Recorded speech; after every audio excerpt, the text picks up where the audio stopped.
Welcome to Start Here, a very special mini-series within SugarMamma's Fireplay that is designed just for you. This is your safe space where you can ask me any questions you'd like. You can share your financial challenges, and together, hopefully, we can break through any fears or mental blocks that are holding you back from simply getting started. Whether you're feeling overwhelmed, stuck, or simply unsure of where to begin, this is the perfect series for you because I'm going to provide you with honest, practical, and empowering guidance to help you make the first steps towards building financial clarity and confidence in your life. Here's how it works. Simply send me a DM on Instagram at SugarMammaTV or at Canna Official. Introduce yourself and let me know what you need general advice on. And in each episode of Start Here, I will inspire you, educate you, and empower you to start thinking critically, take action, important needed action, and finally start moving in the right direction today. So let's get started.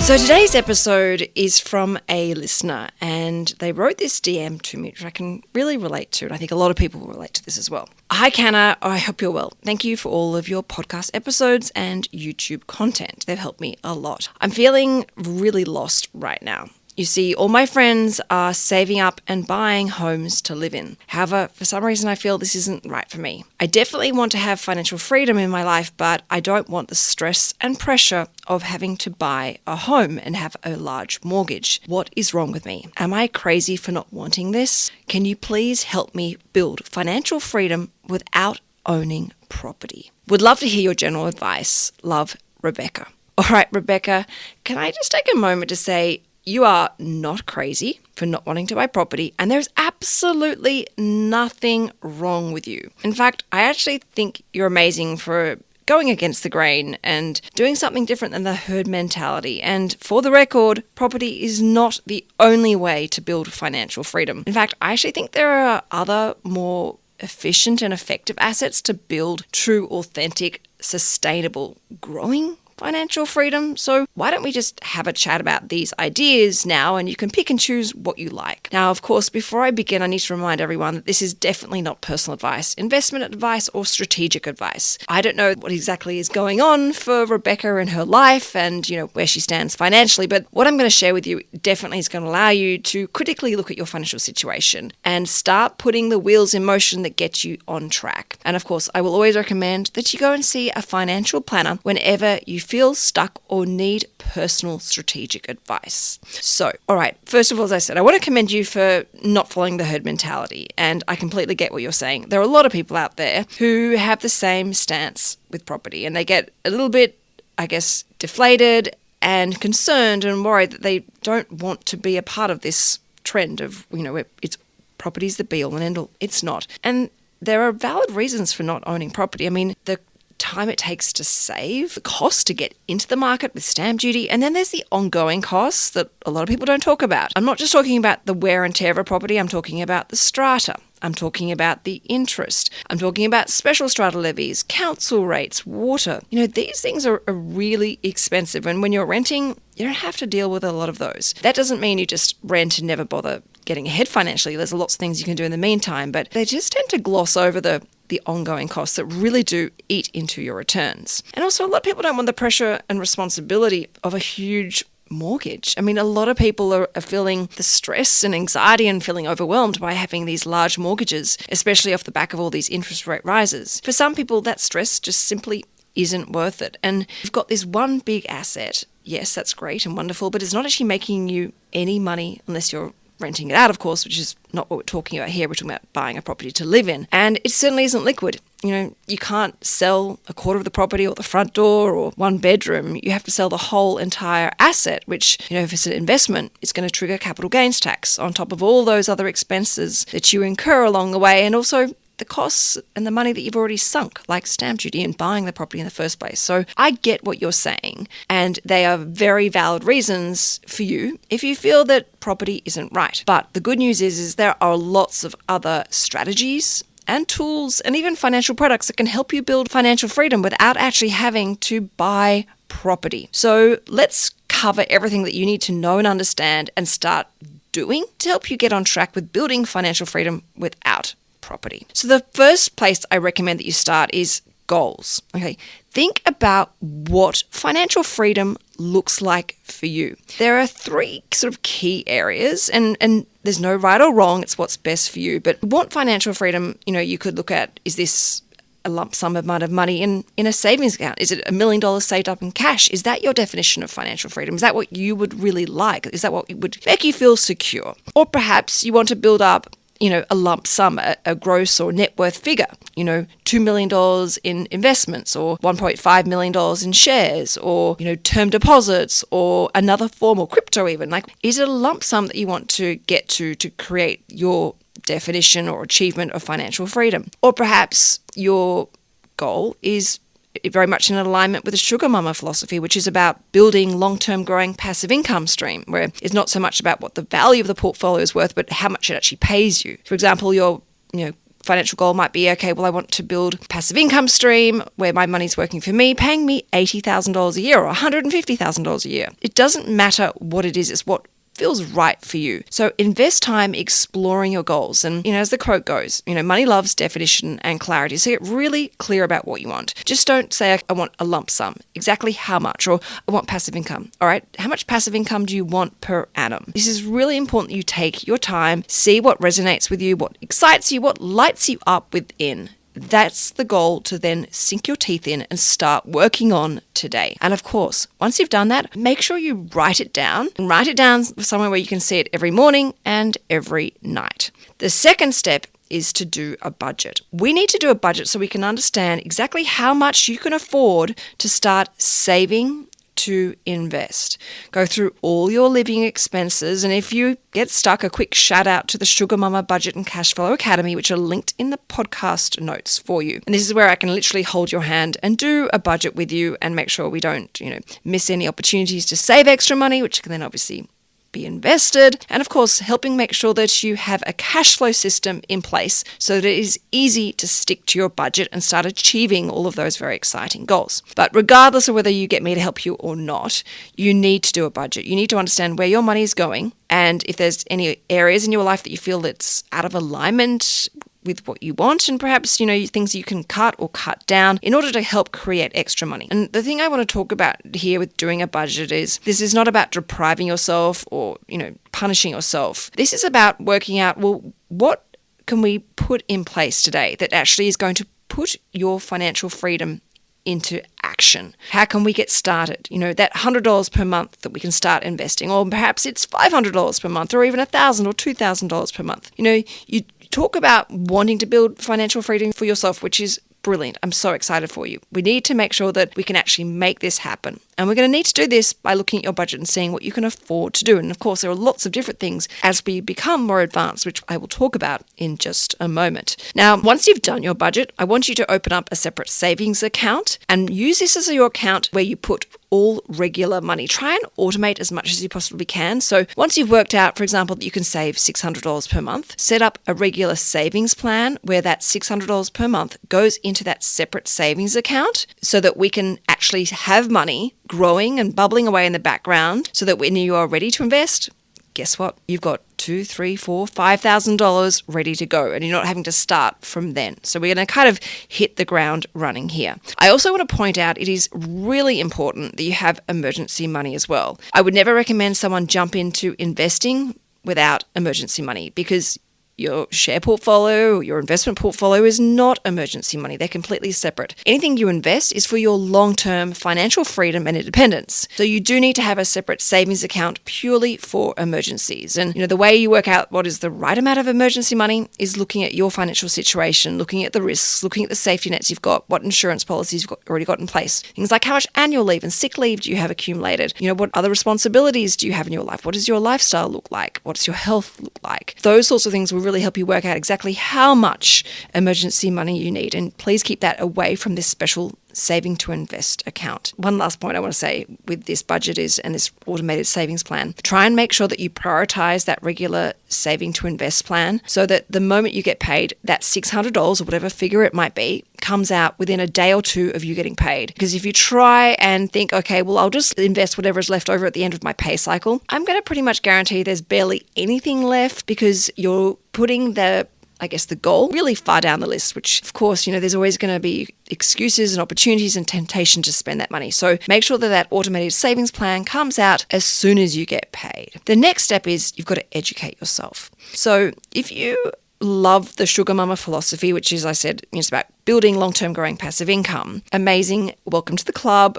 I am thrilled to have you part of this journey, and I'm on it myself. So hopefully I can help you a lot, particularly with sharing more of the $1,000 project. So to educate yourself, obviously go and listen to all of my podcasts. Anything where I talk about shares, anything where I talk about the $1,000 project, anything where I talk about my financial fire strategy, please go and listen because I share with you exactly what I'm doing and why. And that's not to copy me, but that's to educate yourself and use as a guide. My number one top book that I recommend you read is Motivated Money by Peter Thornhill, who he is my own personal financial mentor. I've got lots of podcast episodes with him as well, but it is all about the power of Australian industrial shares. And if you needed an additional motivation to go and listen to these episodes and read his book, he's a self-funded retiree and he's built a $10 million diversified share portfolio that pays him over $500,000 a year in passive income through fully franked dividends. How exciting is that? If that doesn't motivate you, I don't know what else would. The other book that I recommend you read is Motivated Money because whilst I talk about property in that book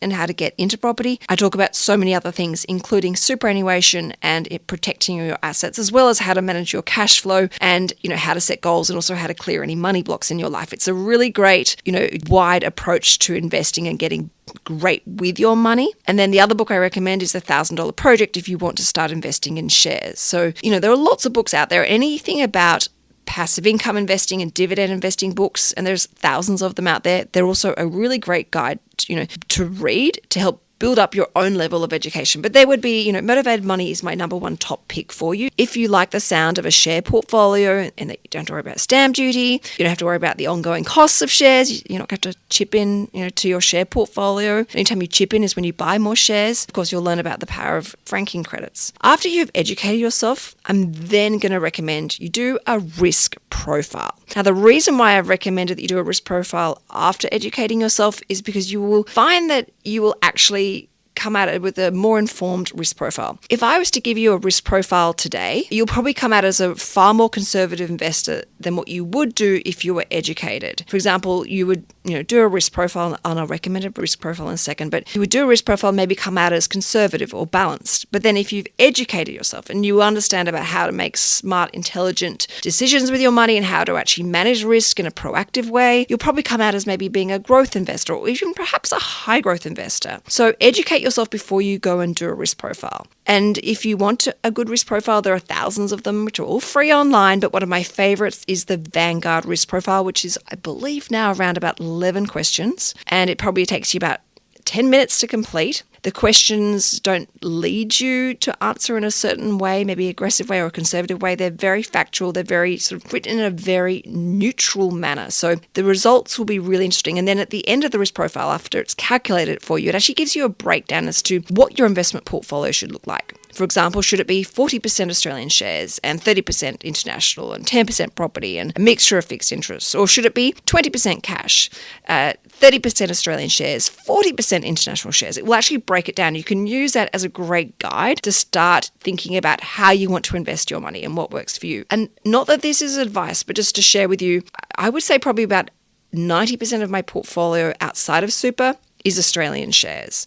And when I look at my superannuation portfolio, probably about 60% is Australian shares, 40% is international shares. I'm a high growth investor. Now, on that note of being a high growth investor, the general rule of thumb when it comes to investing is the more time you've got, the greater risk you can afford to take. Because if there is a market correction or pullback, which is normal and natural, you've got the benefit of time to sit through these periods of volatility and allow the market to recover, which takes on average 18 months to 2 years. So, if you're finding yourself sitting on the fence between two risk profiles, go and educate yourself, learn more, and then do the risk profile again. And I think you'll find that you actually come out being more aggressive because you feel more confident about the smart, intelligent move of investing slightly more aggressively when it comes to those long-term financial goals. But having said that, if you were saving up for something, in the next, say, 5 years or 7 years, I would never recommend you invest in a high growth asset class because you just don't have that benefit of time. And when I say long-term investing, I'm talking 10 years, if not indefinitely. My financial strategy is very much buy and hold. And I don't sell anything at all. I hold, and I also reinvest the whole way through. And I always say also add to that portfolio continuously as much as my budget allows me. Hence why it's so important to do a budget. Okay, so please keep in mind, you're probably going to be a long-term investor, which means you potentially could afford to take more risk when it comes to investing. But of course, never invest in something you don't understand. Always go and see a financial planner if you don't know what to do. And if you don't understand something, that doesn't mean you throw the towel and do nothing. It means you keep learning, you keep educating yourself until you get to a point where you go, okay, I get the risks now. I get the costs involved. I understand what I'm doing. And I actually understand now how to manage this risk in a smart, intelligent, proactive manner. That's when you're ready to invest. Now, the next step is to open up an online share trading account. Now, you might be thinking, well, hang on, I'm not sure if I want to invest in shares necessarily. That's perfectly fine. You can still use an online share trading account because you can use products such as ETFs if you want to invest more conservatively, or you want to invest in an ETF like a balanced ETF, or an ETF that just focuses on conservative investments like cash or bonds or other fixed interest products.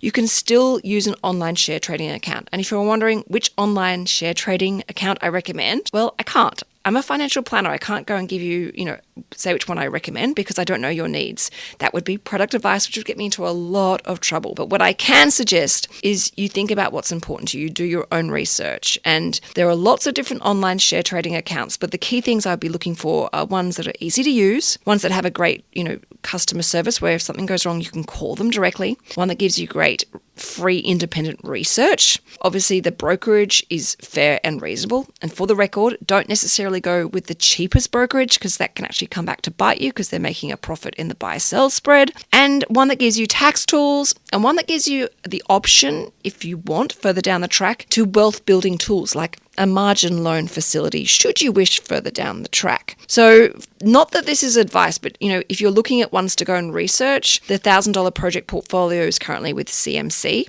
Not recommending it. That's where I've kind of ended up by default because originally it was with ANZ. One that I've mentioned about and a brand that I've worked with before is Moomoo. It does have a lot of really good quality, free independent research and has a great inbuilt community within the Moomoo platform. There's obviously CommBank, there's NAB Trading, there is, there's Perla, there are so many out there. I'd try and avoid the micro investing platforms because it's going to take you a long time to build a multi-million-dollar share portfolio or investment portfolio if you're only investing a couple of dollars each week. So pick the online share trading account that works best for you. And there are lots of comparison websites to help you along the way. And as you start to think about what you're going to invest, make sure that that online savings account that we set up with the budget is growing nicely so that when you are ready to invest, that money is good to go. Now, whilst you are learning more, thinking about your portfolio, reviewing your risk profile, opening up your online share trading account, can I recommend that you look at your superannuation in the meantime? Your superannuation is an investment portfolio.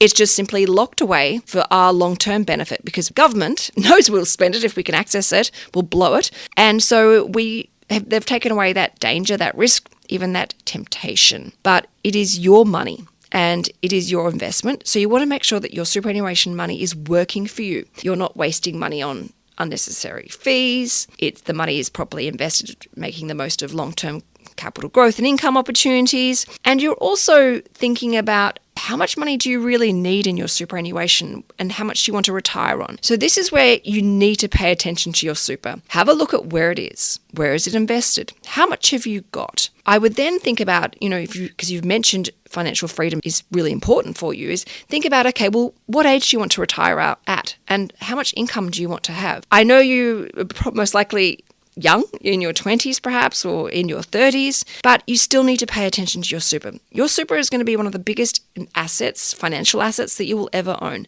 Money flows where attention goes. If you want financial freedom and independence, superannuation is going to be one of the most important foundations that will contribute towards you achieving and reaching this definition of independence and freedom. So you want to maybe get advice on this, and I would also recommend talking to someone, whether it be HR, payroll, or a financial planner. It was obviously the best method, but looking at a salary sacrificing strategy or even making an after-tax contribution. You need to be aware of the caps and the fact that once money goes into superannuation, you cannot get it out until you meet a condition of release, which for most of us is going to be when we retire, anywhere between age 55 and 60. And of course, keeping in mind that those rules can actually change. But starting a salary sacrificing strategy within, the limits and caps, which are per financial year, not calendar year, can be really powerful. And whilst I've always had some form of extra contributions or salary sacrificing going in, I wish I'd actually done more of this when I was younger. So take that as, some advice if you like. So on that note of superannuation, make sure it's invested. Now, a lot of people will say consolidate your super. Now, yes, that is great advice, but there are a lot of dangers that come with that. You do not want to just consolidate all your super. You need to do some research before you go and do this. And again, financial planners will help you with this, because if you roll some superannuation into close one off and roll it across to one and you can consolidate, you may lose important benefits like insurance, income protection, life and TPD cover. And it means you're then potentially not properly covered. You're also going to incur capital gains tax, and you're going to, be charged fees, brokerage and exit fees and rollover fees. So please be really careful with that. It's something that needs to be done, I think, with a professional, that is obviously a financial planner. But yes, consolidation is technically more efficient because you're not wasting money on fees, and it makes more sense to manage your finances when you've only got one superannuation account that you need to check and review rather than, say,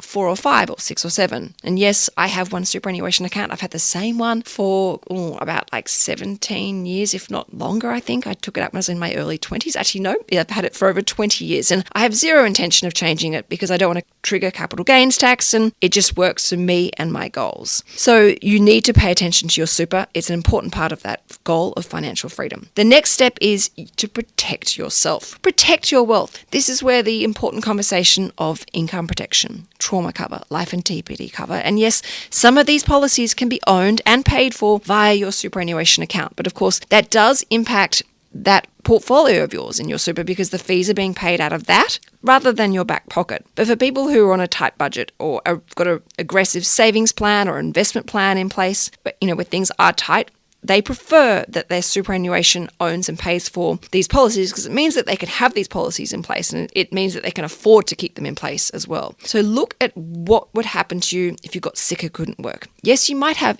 some annual leave and sick leave, but what happens if you're sick and can't go to work for, say, 4 or 5 years or indefinitely? Do you have a safety net in place? And this is why I think income protection is probably the number one most important personal insurance policy that anyone could have, followed by trauma cover, which pays a lump sum tax-free if you were to get cancer or suffer a heart attack or a stroke, and then, of course, things like TPD and life cover. These are really serious policies, and the journey of wealth creation is very much supported by wealth protection, and think about it for a second. How can you achieve any of your goals, not just your financial goals, but your life goals of traveling, adventures, investing in your education? How can you do any of those things without an income? That's why you've got to protect your income through something like an income protection policy. So go get some advice on this. And it's an area I'm really passionate about because I've seen what happens when people don't have insurances in place, and it comes with huge regret and emotional and financial turmoil. So trust me on that. Go and discover for yourself what it's about, what it means, what it costs, and whether it's right for you.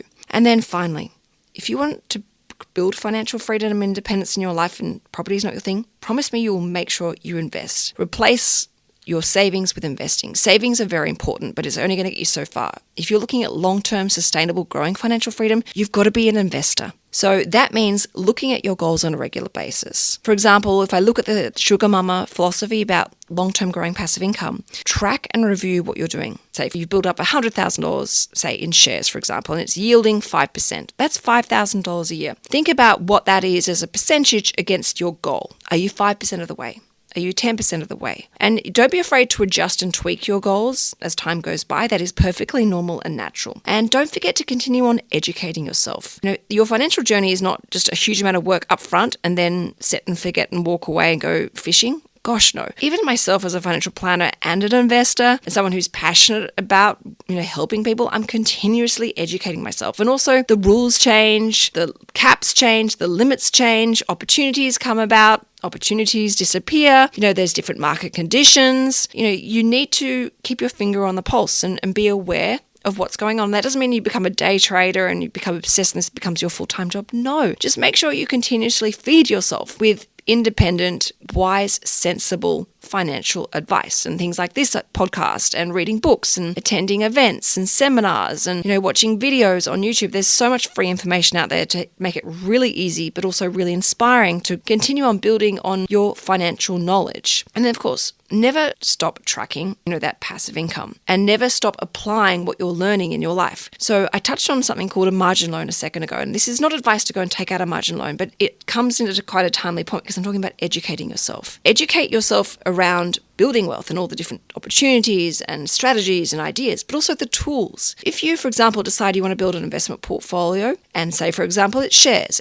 or it's shares through listed investment companies or ETFs, perhaps further down the track when the timing's right and you've got sufficient cash flow and you understand all the risks and the costs and the expenses involved, perhaps something like a margin loan might be something that's appropriate for you. When you educate yourself, you'll know about these options and you'll know about if and when they might be right for you and if they're going to hinder or help your financial journey towards that sense of freedom and independence. And, when in doubt, go and get advice from a financial planner that can help you, but also can help not just give you the advice as to what to do, they'll also help you implement that advice so that you're not thinking about it and you're not thinking that you want to do it and then get stuck and get a block. That financial planner will actually make it happen and can also show you how to review it, how to stay on top of it, how to actually go from strength to strength. So perhaps over time that means paying down the margin loan, or perhaps that means increasing the margin loan over time. And what additional contribution strategy can you make? And as I wrap up today's episode, I really want to talk about that contribution strategy. If we want to build long-term financial freedom and independence, we can't just do, as I said, do a whole pile of work up front and leave it. We are going to have to contribute to this journey on a regular basis. Having a regular investment plan, having a ad hoc investment plan where we get a pay rise or we get a bonus or we get a tax refund. We've really got to think about putting some of that at the very least towards our financial strategy, towards our investment portfolio, or towards even our retirement plans. We can't expect just to do the work today and then it all works magically and happens overnight. Hell no. I wish it was that easy. If it was, we'd all be multimillionaires and none of us would be working. We need to be committed. We need to be patient and we need to be dedicated. Yes, there will be sacrifices along the way, but trust me, it's all worth it. And when you track it and you can see, wow, this time last year I'd only, $3,000 in passive income. This year I've got close to $5,000 per annum passive income. And you are reinvesting everything and you're continuously contributing through a regular investment plan. And you're starting perhaps to include more sophisticated tools like the margin loan that I was talking about previously. And you've got that salary sacrificing strategy in place. And you know that your superannuation money is now properly invested. You can actually see how your financial future and your sense of financial well-being literally is starting to be transformed overnight and is only going from strength to strength. So now you know how to get started, how to be a part of the same club as your friends that are taking their financial future seriously. They're being respectful, they're being wise, they're making smart, intelligent moves. But perhaps what you're doing might be even a little bit better. It might be a little bit more savvy. It actually might give you a greater sense of independence because you're not tied to a property and you've actually diversified your wealth and you have passive income and you have that freedom to live a life on your own terms. So to quickly recap as we wrap up today's episode, number 1, think about your goals. Are your financial goals going to be passive income driven, capital growth driven, or perhaps just a lump sum in savings? Think about what's important to you. And I highly recommend learning about passive income because that's really that sustainable financial freedom because it never runs out. Number 2, do a budget and set up a regular investment plan within the budget. Number 3, educate yourself. Grab a copy of Motivated Money. I actually have stopped lending my copies to people because I never get them back. And of course, there's Mindful Money and the $1,000 Project. And of course, any book around long-term dividend investing. And number 4, do a risk profile. Head to the Vanguard website. It's free. Takes you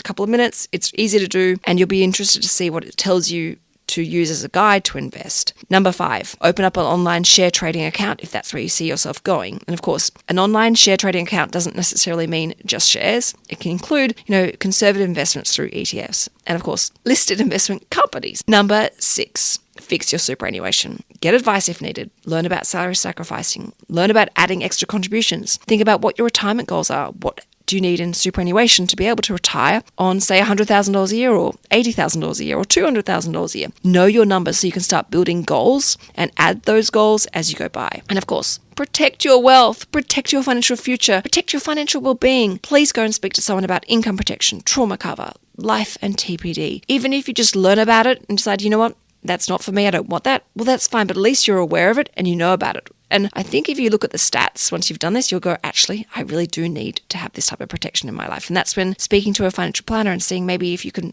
put into your super, that might be the best option, but they'll work it out with you under personal advice. And of course, don't ever stop working on your goals. Stay focused, stay strong, believe in yourself. You definitely can do this. And, don't ever, feel shy about this. Own it and help inspire other people along the way. So that is today's episode on Start Here, which is part of the mini-series of SugarMamma's Fireplay. If you have any questions or you need general advice and guidance to help you get started, don't be shy. Send me a DM on Instagram and I'll come back to you as soon as possible. In the meantime, feel free to share this episode with anyone else that needs to hear it. And of course, I would love it if you could take a moment to leave me a rating and review. All right, everyone, until next time, keep that financial fire burning bright within. This is SugarMamma's Fireplay Start Here mini-series. Ciao for now.